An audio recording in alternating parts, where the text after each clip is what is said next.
And so here it began, on Kaldor Island, in the quaint and peaceful village of Deepwald. A meeting was called by the Apostle Nigel, the town elder, and your father. It had been several months since the isolated hamlet of Deepwald had seen a single merchant vessel, and the town's larder was running short of food and supplies. This special session was to be held in the chapel, a place of worship and veneration of the Creator, to discuss the missing shipments from the mainland of Herinthia. It was here, after the meeting, that your father handed you the sacred scripture of blessing to bring on the expedition. The evening before the voyage, the townspeople embraced one another in a reluctant farewell.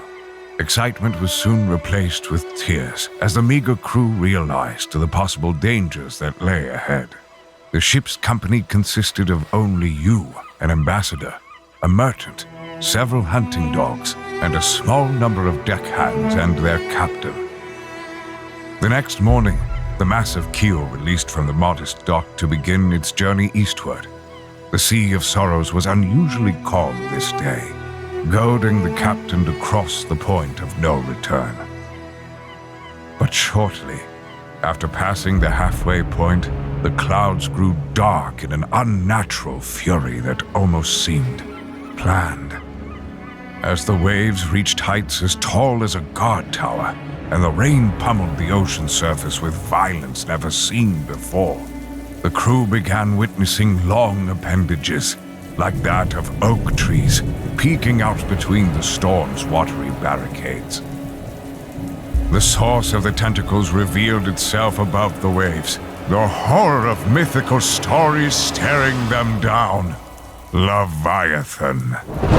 As the legendary beast played with the boat like a lion toys with a gazelle, the young apostle realized this thing of folklore, an unnatural mollusk, was surely summoned for a greater purpose, and to simply frustrate seafarers. After the half-broken vessel neared the Herinthian shore, the giant squid sank back into the ocean as quickly as it appeared.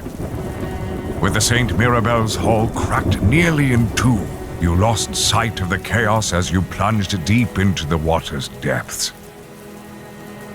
As you surfaced, the screaming was silenced with the breaking of wooden planks as the mighty keel broke along the rocks. Covered in rags, you spoke a quiet prayer for those who perished in the turmoil. Why were you spared, you asked yourself, as you stood on the sandy beach, alone.